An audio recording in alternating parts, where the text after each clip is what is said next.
រថយន្តនិងកងកម្លាំងបើកបរនៅទីបញ្ជាការស្រាវទិសទី1ប្រាសាទព្រះវិហារកំពុងឈរជើងត្រៀមទទួលបទបញ្ជា24ម៉ោងលើ24ម៉ោងកងទ័ពជើងគោកនៃកងយុទ្ធពលខេមរៈភូមិន្ទបានឲ្យដឹងនៅព្រឹកថ្ងៃទី29ខែឧសភានេះថាឧត្តមសេនីយ៍តូឈរសុកនៃសេនាធិការរងកងទ័ពជើងគោកមេបញ្ជាការកងពលតូចដឹកជញ្ជូនលេខ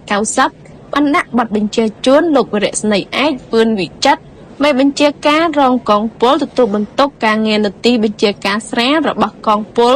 ស្ថិតនៅទិសទី1ប្រាសាទព្រះវិហារអនុវត្តឲ្យបានម៉ឺងម៉ាត់នៅការងារត្រៀមរថយន្តនិងកងកម្លាំងបើកបរដើម្បីទទួលប័ណ្ណបញ្ជារបស់ថ្នាក់លើឲ្យបានទាន់សភាពការ